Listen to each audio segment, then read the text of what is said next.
Welcome to Zero Knowledge. I'm your host, Anna Rose.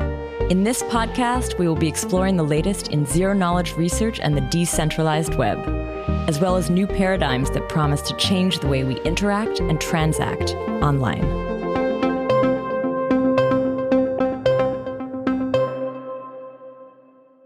This week, Guillermo and I chat with Yaz and Ismail from Celestia.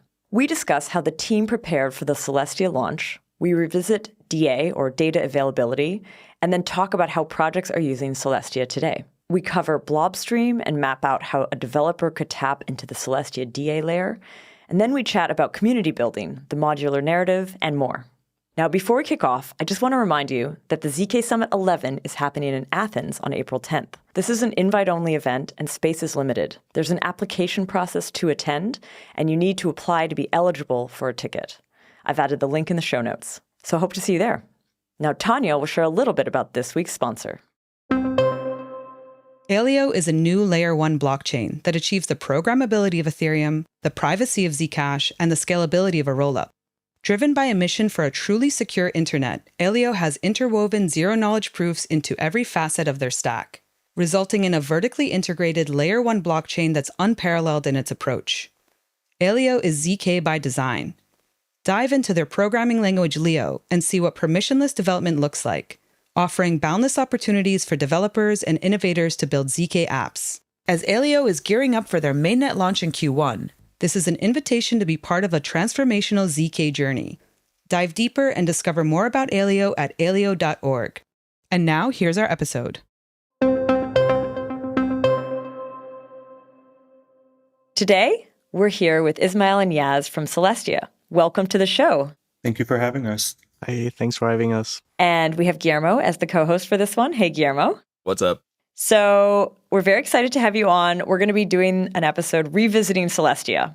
I want to do a quick throwback to a few previous episodes. A long time ago, we had John Adler on the show talking about, I think, Fuel and Lazy Ledger at the time, which developed into Celestia. Ismail, this is your second time on the show. We did an episode kind of introducing Celestia a little bit more. And then last year, I had an episode with Mustafa all about sovereign chains and sort of the sovereign rollup idea. Today, we're going to be doing a catch-up on the project. What's really exciting is the project has since launched. And obviously, this is something I really want to cover with the two of you. Quick disclosure before we kick off, though. So the ZK Validator is an investor, and we're a validator. Also, that's a bit of a shout-out. We're a validator. Yeah. Yeah, I guess I also should mention that Bain Capital Crypto is also an investor in Celestia. And so investor warning, what is it called? Investment warning, investment... This is not investment advice. There we go. Thank you. That's what it is. It's not investment advice. We're so good at that on this show. And actually, I want to do one other shout out to another video that we did this past summer for the Sovereign Radio. I actually got a chance there to interview you as well. I'll add the links to all of these in the show notes. But I want to welcome you back. And I think for those listeners who are not familiar with those previous episodes or videos, why don't you quickly introduce yourself? Hey, I'm Ismail Kofi and co-founder and CTO of Celestia Labs. Yeah, that's me. Easy. I guess if anyone wants to hear more of your backstory, they can check out the previous episode. Yaz, this is the first time you come on the show. We've actually worked together on a few different projects behind the scenes, but yeah, I'm excited to have you on the show for the first time. Do tell us a little bit about your background. So I'm Yaz Guri. I'm the head of DevRel at Celestia Labs. Previously, before Celestia, I worked the protocol DevRel at Celo for 2 years. Yeah. And before that, I've been at Ethereum Classic, believe it or not. Director of DevRel at Ethereum Classic for a couple of years. And I've done a few things here and there, like with Flashbots, with the EEA, random stints here and there. But yeah, very happy to be here. Very cool. I met you, Yaz, when we worked on the Plumo setup ceremony for Celo in 2020, 2021. Oh, let's go. Yeah. Yeah, that was really fun because, I came to you with the idea about what if we live stream across this setup ceremony. And what I remember was, there was a debate about doing it on a server, running the computation on a server versus locally. Yeah. And I decided to do it locally while doing a live stream. And what I didn't realize at the time was when you do these computation, it kind of destroys your Wi-Fi. So while I'm live streaming, my internet was cutting True. off. Oh no. Yeah, Yeah. but still a good experiment.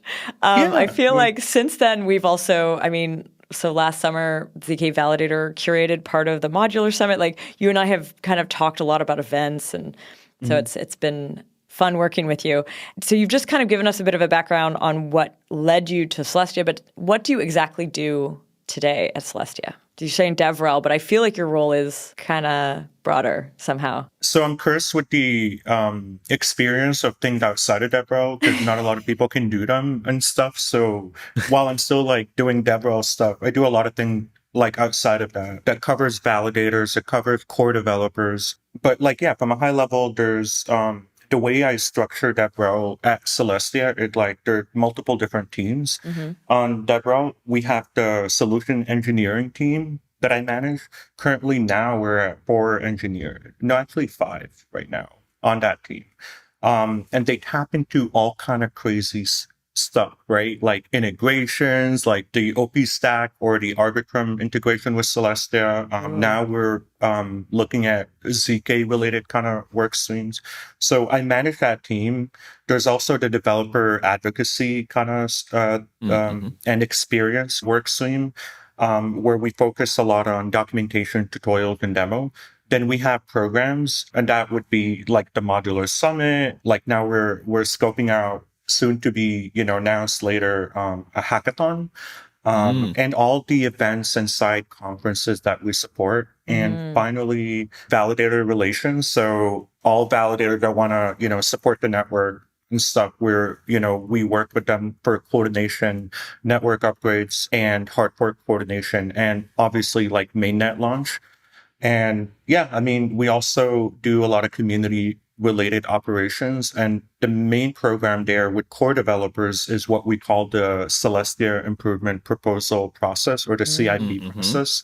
It's kind of like the EIP, but it's based on like the IETF, standards for how do you create working groups when you're building technical specifications and implementations. So what I'm trying to say is I barely sleep. Yes, as the lead cat herder, open source cat herder, I believe is a possible alternative title. I believe cat herding is an art. Yeah. Yeah. It's an art and a job, apparently, as we found out. It is. I want to just add to this that we're extremely lucky to have Yaz. It's mind-blowing to me how productive he is. I love it. Let's define Celestia for folks who aren't familiar with the project. I know that like most of this episode is almost going to be like teasing out the nuances and talking about updates, but I think it's good to, just set the scene. Obviously, Celestia is really well known. The term like DA or data availability and Celestia are very much intertwined. So how would you define the project today? Yeah, Celestia is a data availability layer, and it's a live peer-to-peer network. So what is a data availability layer? So data availability is often confused with long-term storage or data retrievability. But what it actually means is that in a blockchain, if you publish transactions, how is it guaranteed to the network, to the peer-to-peer network, that these transactions have been made available to the public, like have been published to the network, essentially. And a data availability network, that's the main purpose of it, like ensuring that everyone can verify that the transactions have been published and they, for a period of time, can be downloaded from the network and can be executed such that you can verify the state of your decentralized application. There's 2 ways on how these decentralized applications can look like very generally speaking. One is through validity proofs. You can, like via ZK proofs or cryptographic techniques, ensure that the state transitions that were made are actually valid. And the other approach is optimistic rollups, or optimistically via fraud proofs.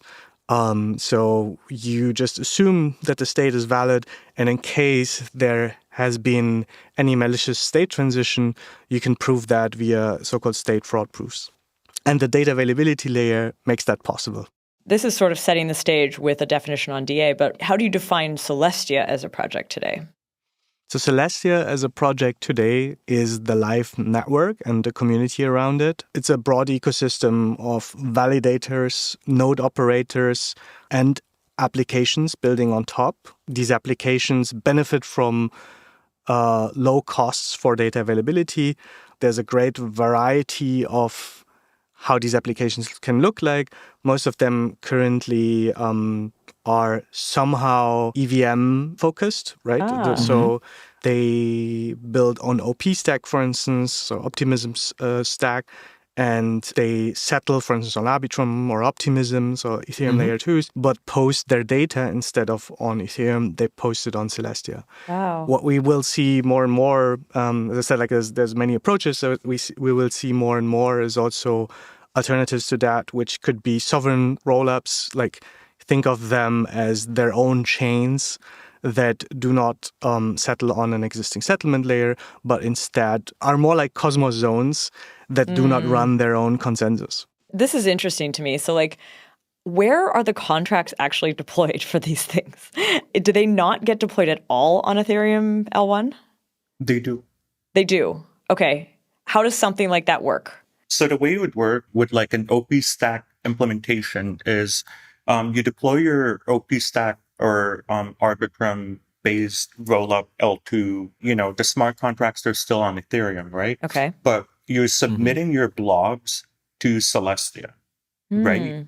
You're submitting them to Celestia, and what the Celestia validator do through Blockstream is they attest to the data availability through a bridge back to Ethereum. There's a smart contract on Ethereum, like a light client implementation there. And the rollup itself will be sampling via that smart contract. Okay. Interesting. You just mentioned Blobstream. We will have to come back to that because that's a whole, I don't know if you'd call it product or what exactly it is, but it's a thing in its own right. But yeah, this is super interesting. I will warn that even the word blob is already delving into jargon territory. So maybe we should also define what that means. I will be the jargon warning person. Oh, good. Be the jargon decoder. I like that. Yeah. Before we do that, though, before we talk Blobstream, jargon, I actually want to bring us out a little bit. So it sounds like, Celestia is live today. We're already seeing it being used for real. Last time I talked about this on the show was with Mustafa, and then it was very focused on sovereign chains and sort of the vision that he had. It looked a certain way. I want to talk to you about the launch and then actually what's happened since. So let's first start with the launch. How did it go? As the person, I coordinated launch in support with Ismail, with the core devs, with the community, with the validators and stuff. The best way I can describe launch, it was like a beautiful symphony, and I would be orchestrator. I was everyone was performing their musical instruments, and I was like, validators, core developers, release the docs, and it all went perfectly. It was actually a very boring launch.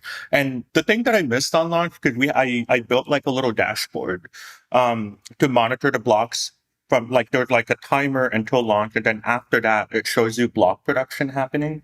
So there was between block 1 and block 2 with a 20-second block production, and I kind of panicked while looking at the dashboard. But the reason for that, the technical reason for that, is because what the core devs told me is the network we're building is topology, so there was going to be latency as the validators connected and stuff and start peering with each other. So that was kind of expected, but then it went really smoothly. At one point, I think I was trying to take a photo of block 420, but I missed it. But yeah, I did go to Ismail and I was like, I think it went really well. And Ismail was just smiling and just gave me a hug. True. Oh. I love it. So it was a lovely symphony. I mean, we did a launch party online just a few hours after, and I was surprised at how chill you guys were. You guys were just in a good mood. I mean, we had gone as a validator, we had seen and gone through some other launches that were definitely more difficult, where something breaks, they have to halt the chain. Like we've seen some pretty chaotic ones. Did you miss the chaos? I certainly did not miss the chaos. I was very happy that went so smoothly. And what Yas called, it was a boring launch. I think that also means like it was a lot of coordination that happened up front and a lot of hard work with like test nets and basically practicing a lot and making sure the software runs smoothly. I was hoping for a boring launch, and it went it went even more smooth than I would have expected. How did you guys test this stuff? Like, I remember at some point someone recommended the idea of giving a bunch of like core team developers Raspberry Pis and then trying to like launch everything simultaneously as like a pre test run, and that being like a kind of like a CD method where like you would like distribute. You'd be like, all right, everyone pull, like let's start the chain on a bunch of Raspberry Pis sitting in someone's basement in like different places in the world.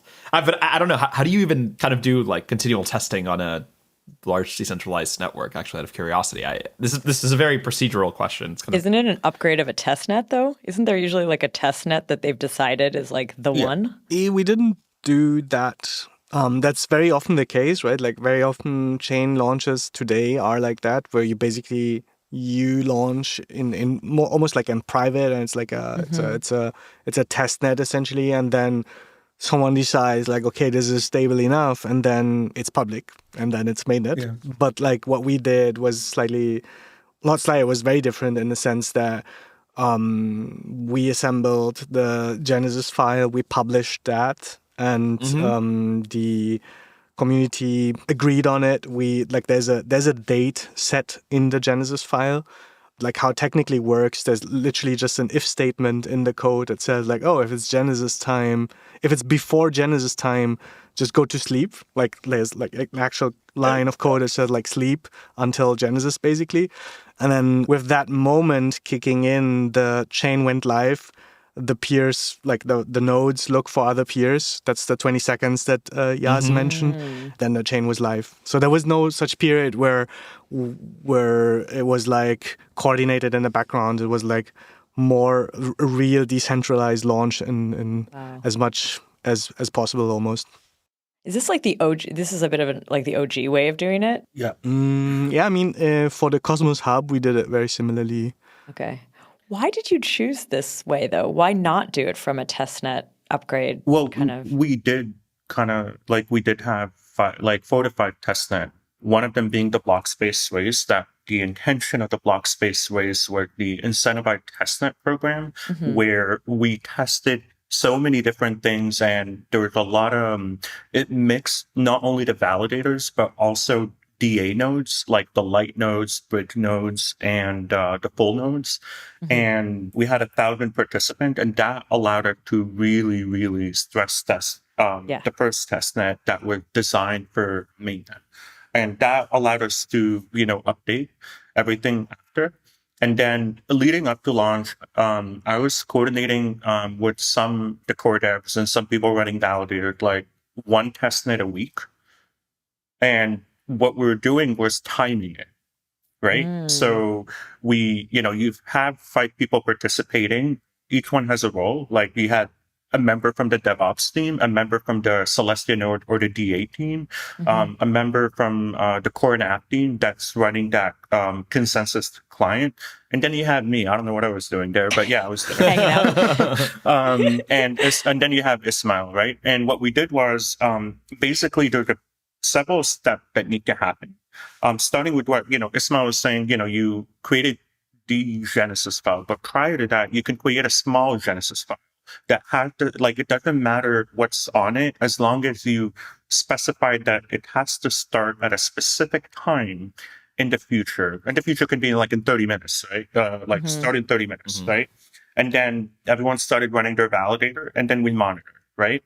And then block production happened, it kicks off, but then there's a few other things that need to happen, right? Like the DA node have to make a public release that is compatible with mainnet because, mainnet launched the consensus client, but then the DA side has to take that, like the first block hash into their software, and then they make a public release.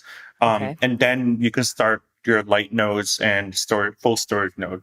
And what's cool is, when we're timing it, like 1 week before mainnet launch, the DevOps team had this whole kind of system in place to time, like, making that release for the DA side and deploying bootstrappers, explorers, everything just for testing. So after the first block production for the testnet prior to release, they set things in motion and then they timed it. And I think one of the team members had a stopwatch.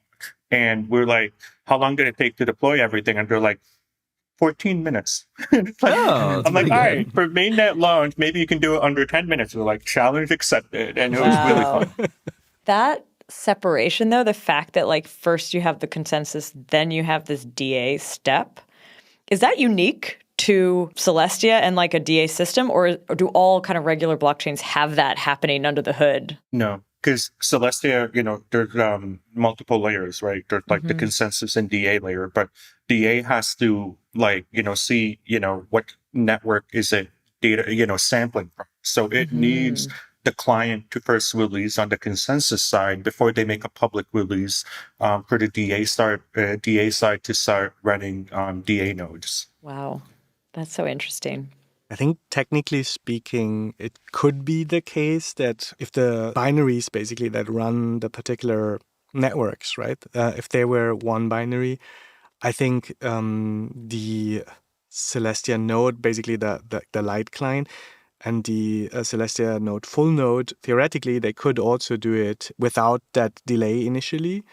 I mean, the light clients is a different story because they need some like subjective header to like initialize. And so it needs some block or some header need to have happened first. But like for a full node, theoretically, it could be that they run in parallel and it's not a necessary step. But the way we've implemented is it's more separated. We are thinking of doing our own merge in the sense that to merge these both networks, right? That's something that is like considered. I think I'm not sure if there's a CIP for that yet, to be honest, but there's definitely a consideration to like make it a bit like from the UX also a bit nicer for node operators to have only one binary, right? Like, and also one peer-to-peer network. But like that's just an implementation detail. It doesn't really matter. And I actually kind of like the separation, though I do think it would be nice if there was one peer-to-peer stack used only, right? Like the separation itself is like it's nice that the things are so isolated in the sense that like if there's a bug in the DA layer, it doesn't trickle down to the consensus layer at all. And vice versa. But like if the consensus layer breaks down, no blocks are produced and the DA layer is kind of pointless. But like it has its benefits, but I think from the UX perspective for node operators, it would be neat if it was a bit more tightly coupled, just a tiny bit. And I think there's teams working on that. When you launched, was there any rollups ready to go? Or was it sort of like launch, wait, get rollup deployment? Like I was kind of curious about that, like if the system sort of like and the larger picture of it with these rollups kind of branched off it were there from the start. Or did you actually have to run it a while before they deployed just to be sure? They could have deployed immediately. I think maybe out of caution, people didn't in the first week or something. But like it's a permissionless system. People could have like with block 1 started deploying rollups. And it is something that could have happened because on these many testnets that there were live, I think there were like, even as mainnet beta was launched, there were 3 testnets running in parallel with various deployments. One of them was like Dimension with, I don't know, I think like 10,000 applications running on top. Like a bunch of smaller games and stuff.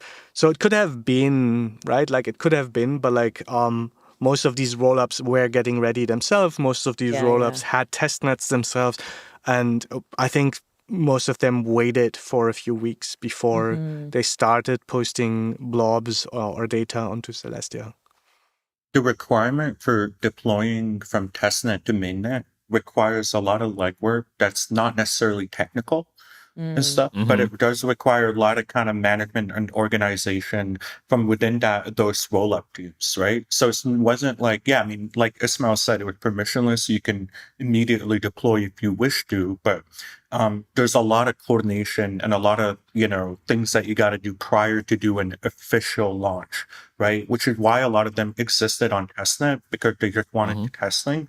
At the same time, it's kind of a good thing nobody launched at the first week. For the first week, we just want to see stable block production. We just want to monitor the network. We want to see that the DA layer is, sampling and, all of that stuff.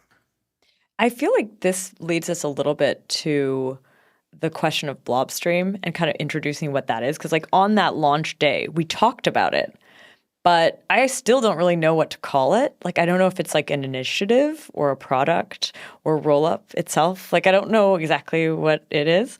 So you launched a few weeks later, or like, soon after, you had a few roll-ups happening at this, joining. That, by the way, is very much the picture that Mustafa had kind of described in our interview. Like that sovereign chains and that sort of model. But then, let's talk about Blobstream, because I feel like that kind of changes that picture a little bit, at least for me. And maybe I don't understand it right. But what is Blobstream? Let's start there. And tell me is it a roll-up? Is it a product? Is it an initiative? It's not a roll-up. It's a kind of philosophical question. If it's a product, I would say yes. Okay. Let's define the type of the object, I think, is what Anna's Is it a movement? It's also kind of an initiative in the sense that someone needs to deploy a smart contract for it to work on Ethereum, and validators need to start running what is called a relayer or orchestrator that actually posts data attestations to Ethereum, to that smart contract to digest. So it's not a roll-up.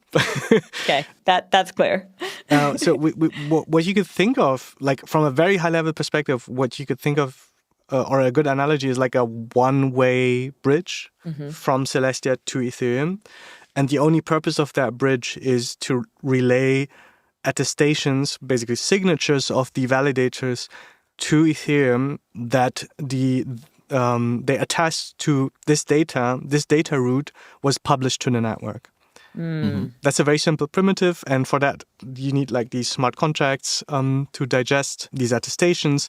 And then the purpose of it is that applications deployed on Ethereum can then, like layer 2s, layer 3s on Ethereum, can then post their data onto Celestia and get an attestation back on Ethereum that this data was published on Celestia. And then they can like use Ethereum or a layer above Ethereum for its like Arbitrum directly, or Optimism, or any layer 2 on top of Ethereum, can use that for settlement. So they have that for bridging, for state fraud proofs, or for validity proofs. They can use their settlement layer as before, either that's Ethereum or layer 2 on top of Ethereum. But they can now post their data, instead of posting it on Ethereum, which is expensive, or on the like regular settlement layer, which could still be more expensive. They can now post the data on Celestia directly, instead of like into call data into the dedicated EVM, either the layer 1 or layer 2. Right. I want to break this down into these pieces if I can. So in this case, the Ethereum L1 is the consensus. It's the smart contract platform where the smart contract is deployed, right? It's just settlement. I thought the L2 was settlement. No, the Or L2 could be is settlement. It can be Okay. Wait, I want to again. understand. Help me with this. Where's the consensus? Where's the settlement? Where's the DA happening? That's like the kind of, because I feel like they're being split, right? Yeah, the DA and the consensus is on Celestia. Oh, I see. The Okay. settlement is on Ethereum, and the execution is on that layer 2. Oh, wow. Okay, so this goes back, by the way, to that original example you gave with the OP stack, because you had said L2 for settlement, but you're saying like the execution of the settlement happens on the L2, but the L1 is the settlement layer still. Okay. I didn't realize that consensus and DA go over to Celestia. I have to add one more thing. It's consensus and DA only for the data of that application or chain. Right. Okay. It is not for the state. Yeah, so the consensus for the state remains on Ethereum. Yeah. On Ethereum or on the settlement layer that application uses, to be more general. Wow, this is where it's so fascinating. Like these parts that we've understood. So I've always thought of it as 3 parts, but it sounds like it's actually 4. It's consensus. It's like consensus for DA, consensus for state, DA, and settlement. So wow. yeah, maybe let's disambiguate, right? Like blob stream is like, I think that maybe here's another way of describing it that may also be useful. It's simply a way for Ethereum or I guess any smart contract chain, doesn't really matter, to verify that a particular piece of state is available to everybody. So the way we do like generally is like you have some light client, and this is like also similarly a question, so feel free to correct me if I am wrong at any point. Nominally, you have a light client, and you're like, I want to check if a piece of data has been posted to Celestia, right? And then you can create, actually, you can certify that is the case, right? And if not, you could do some slashing. That's big brain. But the point is like, okay, cool. Like the problem is that requires you run a light client in your computer, but you don't want you want to use the power of the magical internet computer that we call Ethereum to verify that a piece of data has been posted instead, right? So as to not require anybody else to have this like other secondary network that is verifying whether something is posted. And so this blob stream is like one way of being like, great, like there's a contract on Ethereum and you can say, I promise you I posted this data. And then you simply say, and if you don't believe me, I will post this particular attestation to Ethereum, and then it will indeed certify that I have posted the data more broadly. And if you trust Ethereum security, then you must trust that I have posted the data in the first place. And so, of course, that has a bunch of applications.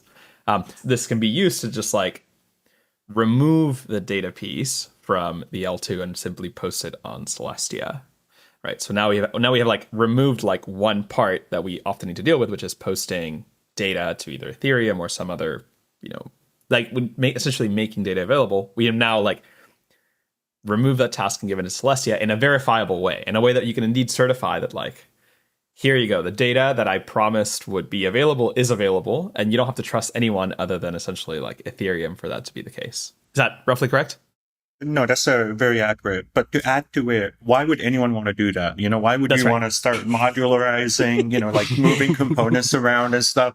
It kind of like Lego pieces. But the biggest benefit is this is how you scale Ethereum, right? Because now layer 2s on Ethereum have way cheaper transaction costs because they have a really cheap DA layer they can submit their blocks through, and and they can verify that it's been attested to on Ethereum, and that gives them a lot of superpowers where now you can deploy a rollup on Ethereum and not worry about cost anymore because you have like a DA network that makes it really cheap for you to send your transactions to. When you talk about sort of the official, like making it cheaper, a lot of times, I mean, what my mind goes to, but weren't L2s invented to make things cheaper? Like, aren't they themselves supposed to just make it cheaper? Like, or are you making it cheaper for L2s to exist? I mean, I can answer that question because there are multiple layers based on what Celestia solved originally and based on what was the rollup-centric roadmap that Ethereum went through based on Celestia's vision, but still had problem without a DA layer. Okay. So I'll break it down into from the rollup side. From the rollup side, the idea that you can just deploy a rollup on Ethereum with no cheap DA, it doesn't scale Ethereum because what happens is, let's say it's a really successful rollup, right? Yeah. It has some fun games. There's some, I don't know, NFTs, whatever the cool kids are into these days, right? That will create a lot of adoption, right? There'll be a lot of adoption on it. So what happens when you have a lot of adoption?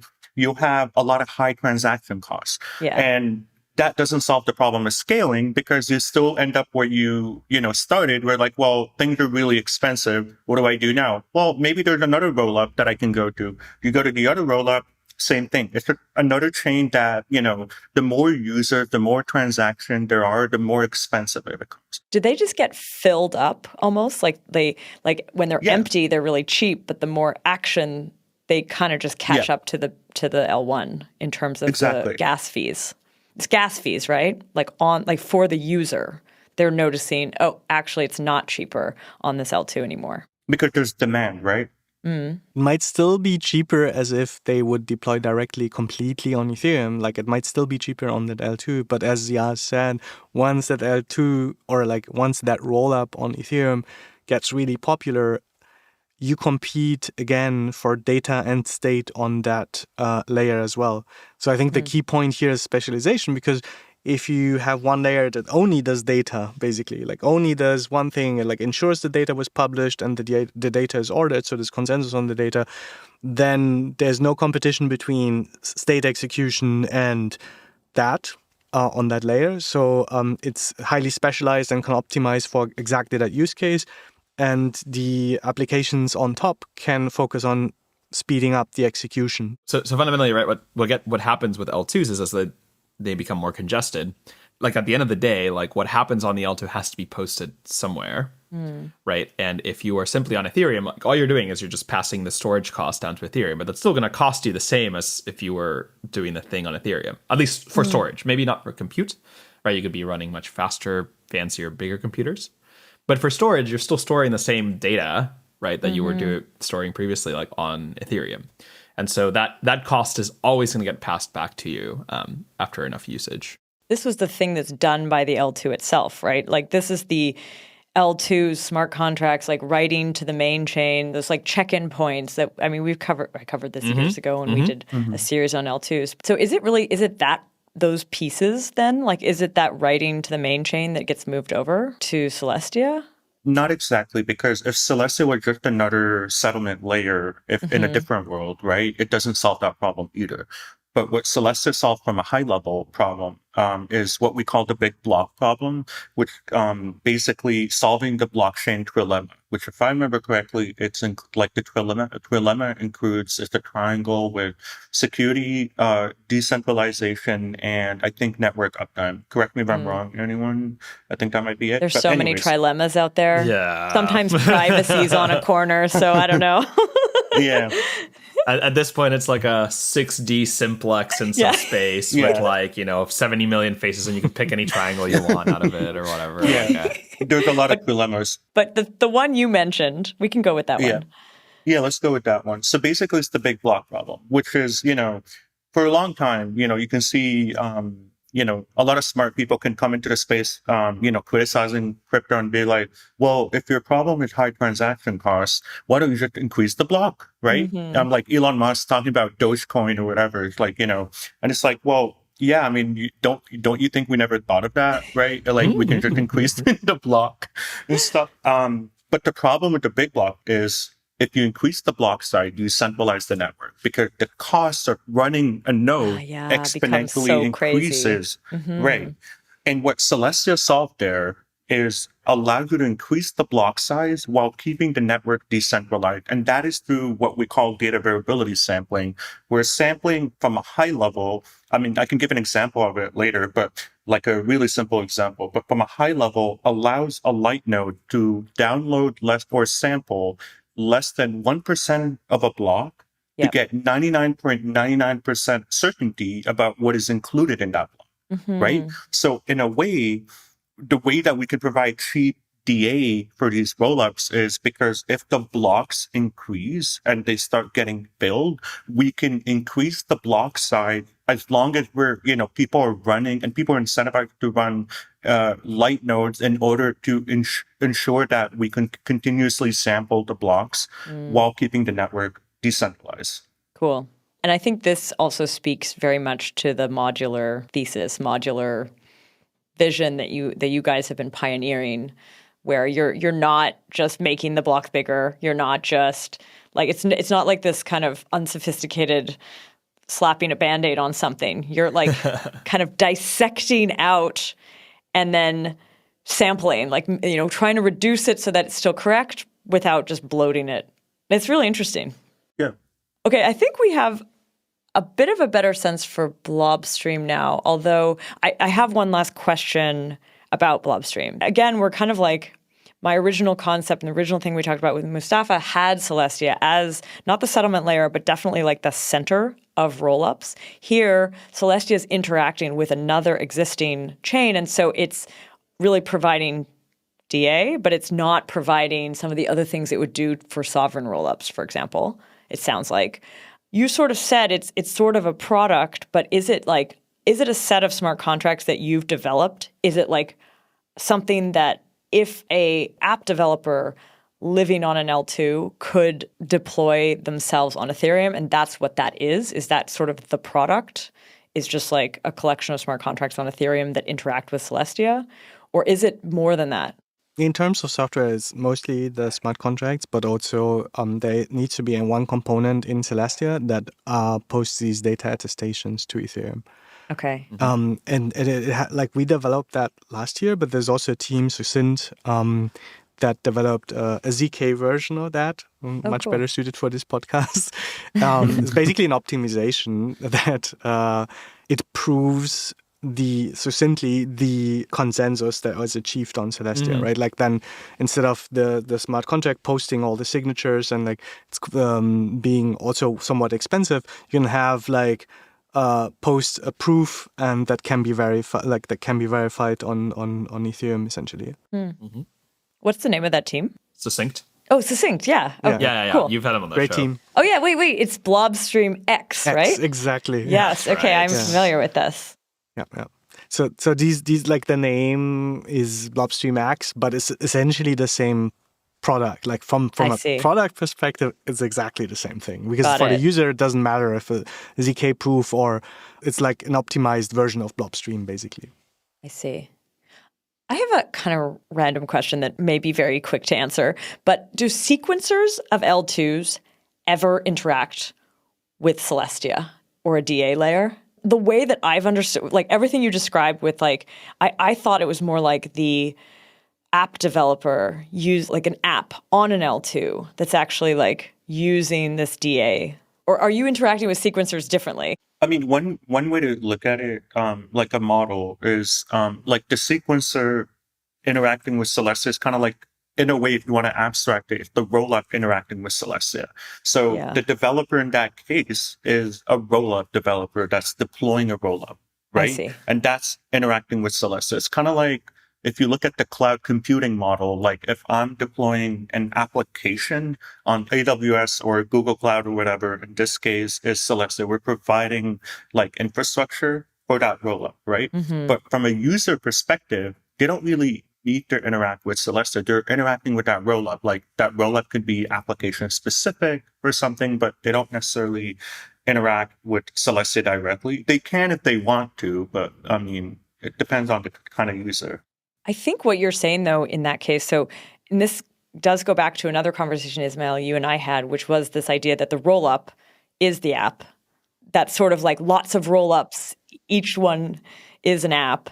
But I had this, I mean, when I say dApp, or I'm actually thinking of like a lending protocol or like something that like is not a rollup. It's used to like it being deployed on as a smart contract in an EVM environment. So it could be doing that on an L2. It's not creating its own rollup. In that case, would that app deployment actually be interacting with Celestia? Maybe like we can think about it in some like layers, right? Where it's like you have the L2, and then on top of it are a bunch of apps, and the L2 itself interacts with Celestia. Okay. Right. So the apps on top of the L2 do not. Yeah, like they do, but through the L2. Indirectly. Yeah, okay. Right. Indirectly. Like they're not deploying the contracts themselves. And I think this just to go back a little bit, to rewind a little bit into this conversation, I think there was a moment where I was thinking more on that level. And this is a good clarification that like when you talk about an application on Ethereum, those smart contracts, those are always going to be rollups, so sequencers. They're not going to be like the lending app or something, unless they want their own rollup, I guess. Exactly. But there are also almost like layer 3s on top of layer 2s these days, right? Like and these are more like their own chain, but they use DL2 to have like quick access to that ecosystem of applications, right?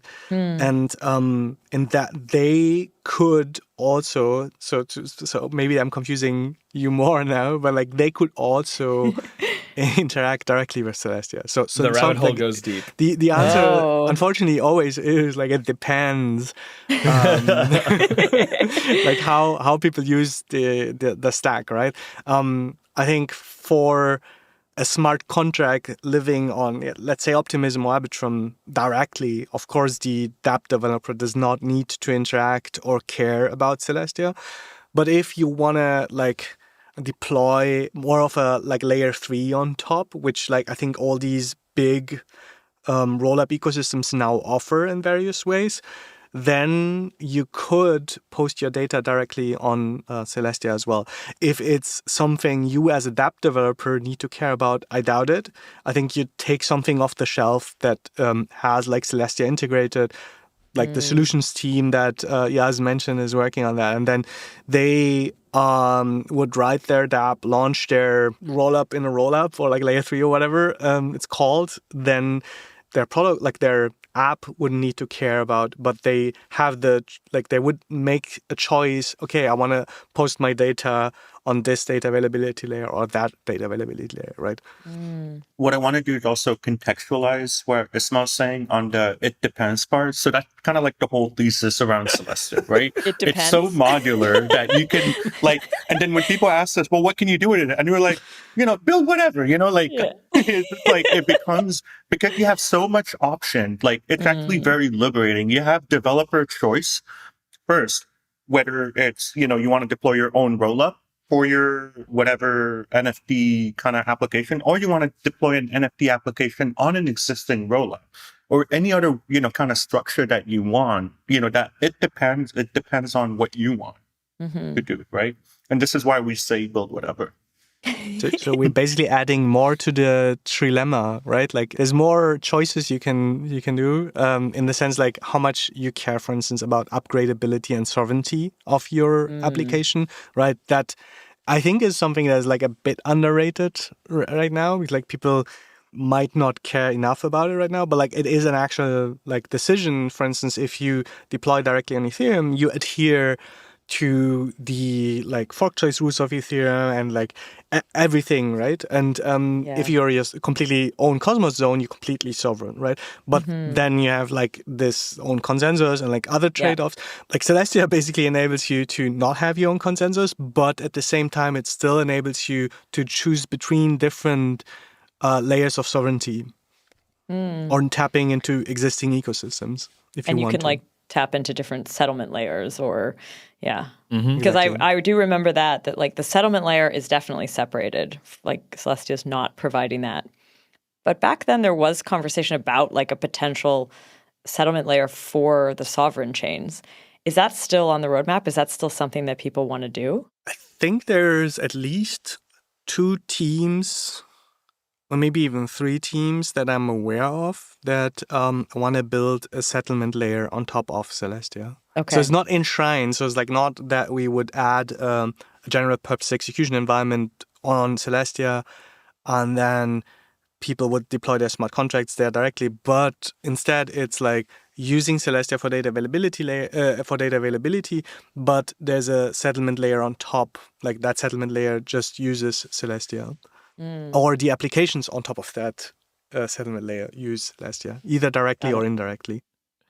You have the choice. So I'm aware of 2 teams, if not 3. I'm not sure if the 3rd team decided yet, but there's certainly people working on that. This is going to be here's maybe a fair summary. Is like Celestia is a useful primitive to like build things on top of, and of course that might involve like many things, some that we haven't even thought about quite yet, right? Which allows you to essentially choose somewhere along the spectrum of you could build on Ethereum, right? And that means that you are bound by the laws, set by Ethereum, as the ones true that are true. there is the other end of a spectrum, which like, all right, just get good and build your own chain, right? And just do all of the like things that you have to do, do all of the chain things, quote unquote. And now there's kind of an interesting middle, right? Which says, okay, great. Like you can have kind of a weird mix of the two where you have this like in between state that is kind of given to you by Celestia. It says, great, you can build part of the chain, for example, in this case, like logic rules for state transition. So like, when is a block valid or something like that. And then we'll take care of one of the parts of building a blockchain for you, which is data availability. Like, it's like, you can think about it as like a weird, like, okay, now like somewhere in the middle of a spectrum, and, a spectrum might have many dimensions. Like you now lie here, right? Yeah, and that middle is also a spectrum, like... That's right, in itself as well, correct. And a trilemma, of course. Yeah. And a trilemma and a six-dimensional, simplex of triangles. We should get a graphic designer in on this one, man. Yeah. I want to see this. I just wanted to add that while it sounds complicated, it's actually quite simple, right? Like it's not, while you have the choices, it's only you have to make them when you care about them, and then you have the freedom to choose, but you don't always have to choose, right? I think it's also part of the DevRels team or solutions engineering team, and to like work towards like good dev UX. I mean, it's not only their responsibility; it's also like teams, external teams are building like infrastructure such that you don't have to make these choices. So there's defaults, and you can like just click like deploy and done. But if you want to, you can like choose all the layers and use it as if it was like Legos, or you can use something off the shelf and use only add the tiny bit that you care about. You as a developer, you as a community, or you as a dApp developer, like that part that you care about, like as much sovereignty, how much sovereignty do I want? Do I care about Ethereum as a settlement layer? Like all these choices, you only have to do them if you want to, right? Like that's the goal, is like there's only like very good defaults, very good dev UX, and you can also just deploy whatever you want. I just realized like I don't actually understand. I don't think we've talked about what are the fees for using this for Celestia as a DA layer. Like, I'm guessing there is still some fee. And how does that actually get paid? Like, who receives it? If you're not, if you're kind of living partly on Ethereum, but you're using Celestia's DA, how does that payment happen? It depends. Oh my God. You're killing me. Sorry. But what a simple... Yeah, but like whoever posts the data on Celestia pays the fee, right? Like, and that can be the sequencer, could be the user, right? Like if the user directly submits the transaction, which is like possible, right? Like it's a based rollups. In based rollups, they you always submit like blocks or transactions directly onto the data availability layer. So like it honestly depends who that party is, but the party that like posts the data on Celestia pays the fee. Okay. When you do the sampling, is there any sort of payment there as well? It's just the posting. Yeah, it's just the posting. Okay. So this also has like an interesting set of mechanics, which is that storage is priced separately from like whatever compute, for example. Right? Like the person who's storing has to pay a value to Celestia, which is totally independent of the value that someone pays for the compute that needs to be done on the data, for example. So I don't know. I mean, this is kind of interesting. It's like also similarly, like, how you've disambiguated resources, they've also disambiguated their pricing, which leads to kind of interesting downstream consequences, I assume. I actually don't know how L2s are going to deal with this. For the end user, I don't actually know what this looks like. Maybe they're just shown some aggregated price or something. I think it's just the actual like sequencers that pay the fees currently, right? Like like their users do not interact with the currently with the data availability layer. I don't know if there's like a based rollup deployed currently. Like maybe Yaz, I'm not sure. Me and the DevRels, we hacked on something, but like it's not really. It's just like for fun, like a simple based rollup in Rust. But it's not ready. Like it's just like a hackathon kind of project. But like, yeah, base rollup would be like an example of a rollup that interacts directly, like from a user point of view, with Celestia. Yeah, so what I mean is that the sequencer itself needs to charge the user enough for like whatever state they are touching or whatever the data they're touching. But like in some sense for the sequencer, right, the data cost is disambiguated from the computation cost. It has to Absolutely be correct. Yeah. put on Ethereum. Yeah, that's correct. And I think like how the applications that are currently deployed handle this is most of these protocols either have a token or some business model, and they don't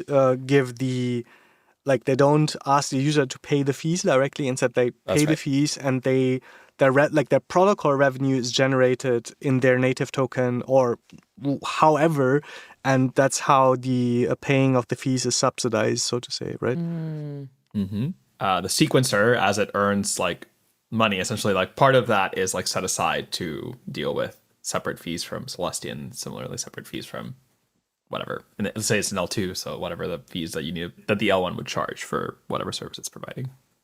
So yeah, it's kind of interesting. I mean, it also like foreshadows all of this crazy stuff that's happening with like EIP 4844 and all of this like any number of Ethereum initiatives in this vein. So it's an interesting like set of consequences that are downstream of having two separate services for each of these. I kind of want to expand on so the modular stack in a way. I think you guys pioneered that idea and that narrative. But are there additional pieces of the process? Like we've already talked about consensus, NDA, and settlement, execution, state rather. So like, are there other things that you think could be pulled apart in the future?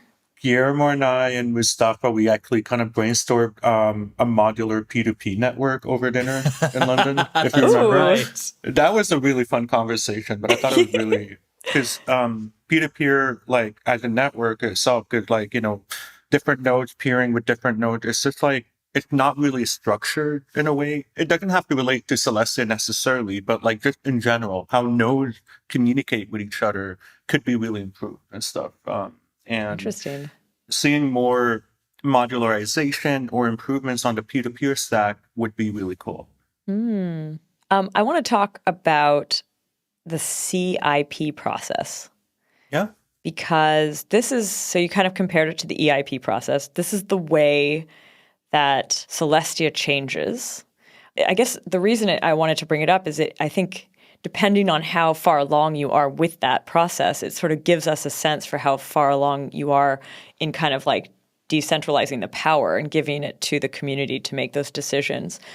The network launched, what is it, like Halloween 3 months ago? Yeah, so it's still pretty fresh. Oh yeah, Halloween. We didn't dress up. It was very silly, but we thought about it. Yeah, Day launch was not that boring. But are people already using the CIP process? Is this something that actually, is it CIP process or am I saying process? No, it's Celestia Improvement Proposal process. Okay, fine. Good. So it's good. It's chilling. But can one already do that, or are you sort of just in the process of process? Are you just in the moment where you're actually building that system? The CIP process as it exists today is actually going better than I expected and stuff. I'm actually surprised in the sense that if the question is about, do we have external core developer teams participating in the process? Yes, absolutely. Okay. So currently there's 4 working groups, right? Mm-hmm. There's the main one for core and consensus, and that's where, we have the core developer call and people can watch it live on YouTube when we have those meetings. They're very transparent and stuff. And this is what goes around all the specifications and that goes into Celestia, at least from a consensus point of view, if we want to activate a hard fork to activate those features. Okay. And introducing the concept of rough consensus, which exists in, the EIP process. It exists in the PEP process for Python. It existed. It's like a passing of the torch for like these kind of specification working groups, right? Then we have other one. There's an interface one working group, and that one has external teams like Astria participating in it. It has Iger, which is building a Rust-like client for Celestia's DA network. And then there's the DA working group, which is just two different teams. There's the Celestia Labs team with Celestia Node, and there is Iger. And then finally, and that was announced like a couple of weeks ago. You guys might like it because it's related to the podcast. There's the ZK working group by Zaki and Skip Protocol. Oh yeah, we know about that. I don't know about this. Yeah, they announced they wanted to do a working group, I believe, 2 weeks ago. And they had their first meeting last week. And there were like 50 people attended that meeting from all over the ZK world and the Cosmos world. It was really, really cool to see. Bunch of ZKV people were in there, actually. Yeah. That's awesome. This is our kind of thing. Yeah. Damn, I'm sad I missed this. Well, it's just the kickoff. I don't think it was like the finale. Like, I think there's a lot of stuff to do. Yeah. It was like the kickoff call. Yeah. But Guillermo, I can add you to that group. It's fine. But so now you have a ZK working group, right? And now there's 4 working groups, and there are even talks about maybe more depending on what rollups they're looking for and stuff. So we're already seeing a lot of interest. A lot of people want to interact with the process because they find it to be a really good process. And it's not like we're reinventing the wheel. It takes the best kind of practices from other processes that exist that are what define what we call off-chain governance, which is a superior way of governance around technical specifications, because that's where you have all the experts, all the core developers, all the research folks, reading those specifications and, going through a rough consensus process to decide what to add to Celestia for activation. In the CIP process, though, is that only for the outcome of these working groups? So, like, first you do this off-chain and then, like, is it on-chain? I guess this is kind of the question. Like, how on-chain is it?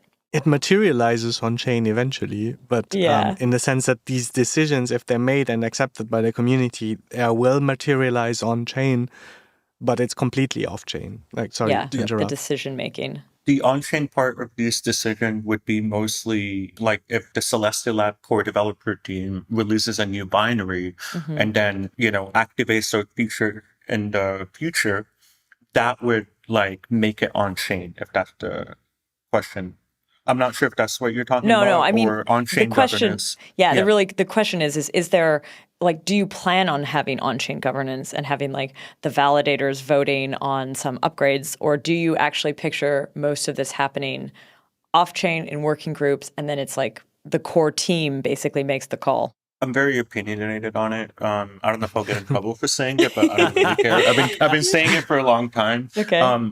I really hate on-chain governance. My personal taste is I know that there's more like a Cosmos community kind of thing, but I think and Vitalik also talked about it, a bunch of other people, like coin-weighted voting for activation of technical features in a blockchain is a flawed mechanism because you're reliant on people voting with their coin who might not have the context on these changes compared to core developers who've been studying this, like the network, the code, the specification, the research in and out, and they have a better decision-making process around would this screw the network or not if we activate it, right? Yeah, I mean, I've definitely heard the arguments for and against it. I think having existing in the Cosmos Hub and actually voting on a lot of these things, I've gotten to see it firsthand. And wanted to add one more thing. So Yaz dislikes the on-chain governance so much that he did not mention that there is a tiny component. There's like a subset of parameters that can be voted on-chain.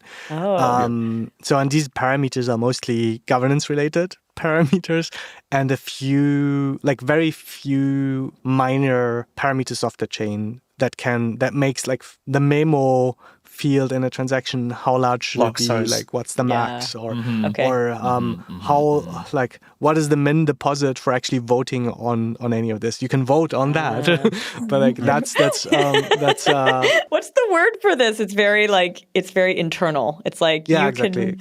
you can change in the clubhouse. You can change the color of the wall of the clubhouse, but it stays in the clubhouse. Well, there's one thing. So that we have a hard coded, like in the software currently hard coded max of like block size or square size. The current block size, you can change it via governance up to, I think, 8 megabytes max. And then if that's reached, if the community decided we need bigger blocks because there's so much demand for it, then there would be an off-chain process, the CIP process, to go beyond that, right? Like, because we know, like, the current software can handle easily 8 megabytes. And we started with the, like, most optimal, like, block size and parameter, but like that's a relatively important parameter that can be voted on via on-chain governance, but only up to a certain limit. And these limits are set currently such that, like, there's a range where it makes sense, right?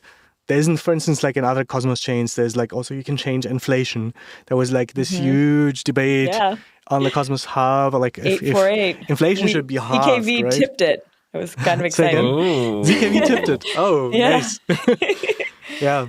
That was like that like things like this. I think I completely agree with Yaz, right? Like I'm not advocating for on-chain governance. Like important decisions like that should not be voted on via coin-weighted voting, basically. I'm like, I wish I hadn't been like, we did that. We can cut it out if you want. On-chain governance. No. I mean, in the Cosmos Hub, there's no other way, right? Like, there is definitely the right way to do it. Oh my god! It's not that you have a choice. I mean, the community has a choice. They could hard fork, right? Like, they could say, like, I don't know, we disagree with the hub's current inflation, and the community does not come to agreement on chain, so we will hard fork the Cosmos Hub. And there were I think, even initiated by one of the, like, founders, I think, in Cosmos, right? There was a discussion of like Atom 2 or I don't even remember the name, but there was a discussion around forking the Cosmos Hub. So there is a way, interesting, but that's only in case of like an extreme situation, an extreme emergency, so to say. So yeah, I think if this can be avoided and like off-chain governance can be used as like much more preferable. And so far, the experience with the CIP process that's like shepherded or like stewarded by us is like insanely good, right? Like there's a lot of very constructive debate. People are like, community is super eager to participate and improve, like literally improve Celestia, right? So it's very nice to see. Cool.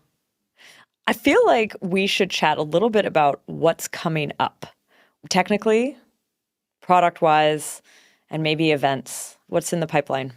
I mean, on the technical roadmap, what is the biggest thing is like Blobstream deployment, right? Like Blobstream currently is not deployed, and that's a feature that the community needs to activate. But like that will be the biggest next, in my opinion, the biggest next feature that is going to be live. When roughly is that happening? Very soon. I honestly like TM indeed. Yeah, but like not years. It's like rather weeks or something. I mean, it's up to the community to decide that. But like, I think there's audits happening in the background. I don't want to set a date because I can't decide it. But it's literally like probably weeks away. Yeah. Then there's a lot of optimizations ongoing, like both on the consensus layer, which means like working on comets or tenements P2P system. The mempool is being optimized. There's also CIPs about some of that. Like there's proposals. I think there's already like 15 proposals, if I'm not mistaken. Yep. Another big feature that's being shipped is pruning. As boring as it might sound, it's like actually very important for node operators. There's a CIP for that, and also a lot of optimizations on the DA layer. It's mostly about like performance and stability currently, right? And like long term is, if there's more and more demand for block space, how do we guarantee that Celestia can still like serve that demand, right? We have this like internal mantra is like 1 gigabyte blocks, and yeah, it sounds a bit insane, but data availability sampling would make it practical, at least if there's like many light clients, like billions, maybe not billions, but like many light clients, right? And so while it's not planned to achieve that this year, it's definitely something we work towards, right? I think that's like from the technical side, optimization, stability, blob stream, pruning, and then long term, make it possible to have 1 gigabyte blocks. Cool. All right. What about on the products and events? Adoption. Yeah. Yeah. So, I mean, yeah, we can summarize all of that into like an adoption kind of segue. Okay. So just to carry a little bit more of the technical stuff from the adoption point of view, more integrations are coming. Like we're actively working on Polygon CTK integration, and I think, was it this week or last week? I don't remember. Like Starkware announced like integration with Celestia, so they're active work on that's being scoped. From the roll-up deployment side, I mean, there's like Lyra Finance, there's Manta Pacific already deployed. There's Upnode, which is like a gaming kind of roll-up. And we already can see like Manta Pacific, I believe there's a tweet by Manta Pacific about like within 1 month after like migrating to using Celestia for DA, they saved like $1 million. A lot of people using OPStack deployments, roll-up as a service providers like Conduit and Caldera are seeing a lot of adoption, because now with one-click deployment using Celestia for DA, you're seeing a lot of interest in people trying to, migrate.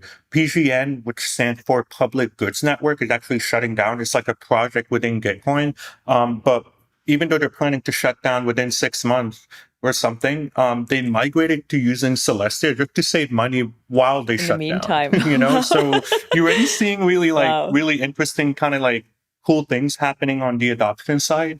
And Lyra, after they went modular, they started generating sequencer profit, right? Someone shared about Lyra, like the profit kind of goes down, and then they, switch to Celestia for DA, kind of climbing up again and stuff. So to wrap it up on the adoption and product side, there's a lot of different integration that are being scoped out, a lot of different rollups that are waiting, like, they're going to deploy on Celestia.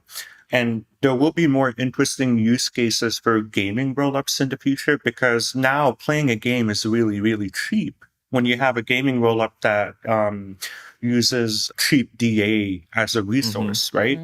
And yeah, I mean, that's like what's currently scoped out for the rest of the year from like the product integration and adoption side. Do you have any events planned? You sort of mentioned this hackathon. Is that live? It's not live.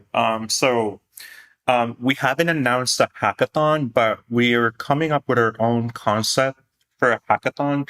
So one of the problems that I see with modularity, at least from a community point of view, is, it's like this big infinite canvas, and you would, you want to get started painting. And when we're like, modularism, not maximalism.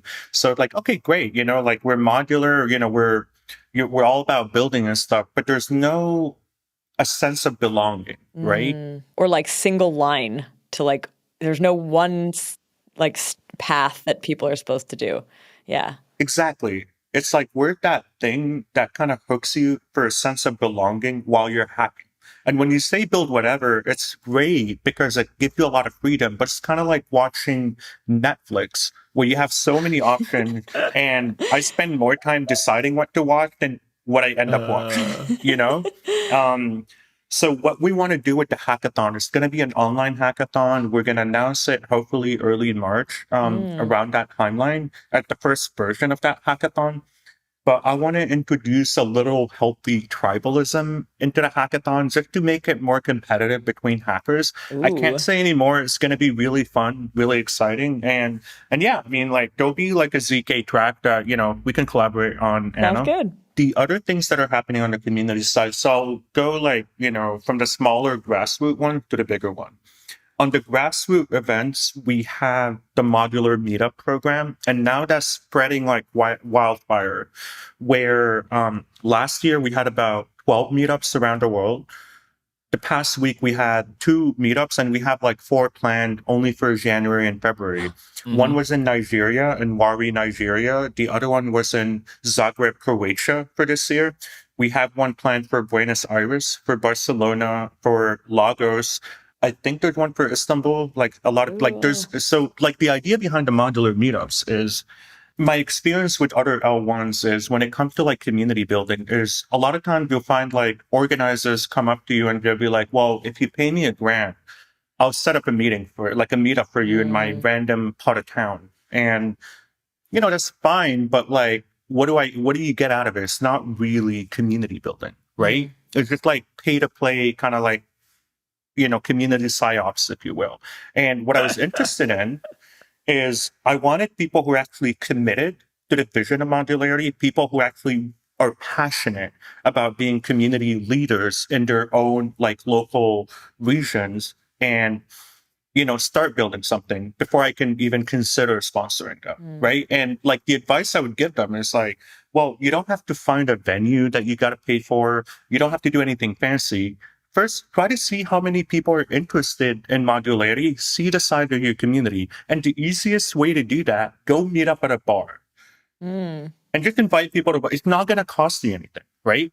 And that's what happened with the modular meetup in Paris. What the organizer brought people to a bar, and they had like a quick presentation on modularity. Then they had modular trivia games, right? And the people had fun and stuff. And then you see a lot of people in attendance, and the guy is energized to create more modular meetup. So we're seeing a lot of interest there. And it's my target for 2024 is 22 modular meetups. So double last year. I think we're going to hit that number. Cool. After that, we're doing what we call the Modular Day series, which is one-day conferences that could happen at different conference circuits. So we had one in Istanbul last year. We're scoping one out, I think, for Denver, and there might be another proposal for somewhere in Europe. So that one can be like a one-day kind of conference around modularity and stuff, organized by community organizers. And finally, Modular Summit 2024. This is what I wanted to know. This is my real question. I'm building it up for Modular Summit 2024. I kept being like, when could I interrupt him to say, Modular Summit? I wanted to build it up. I want to build up the excitement. So the Modular Summit 2024, like when we're talking about the meetups and the Modular Day series, you can think of the summit as a pilgrimage for everyone around the world to go that one time per year for that flagship event where they can talk about, like all the brightest minds talking about not just modularity from like the infra point of view, but like all the different subcomponents, all the different topics. So last year we had a really successful one. Anna, as you know, you were curating the ZK track for it. Yeah, I mean, this year, if you're open for it, I'd love to get you to curate it again and stuff. We're thinking about a 3-day event. We know where we're going to do it, but we can't announce it yet until we, finalize some of the details. But it's going to be somewhere in the summer. It's going to be bigger. We're going to go way bigger this year.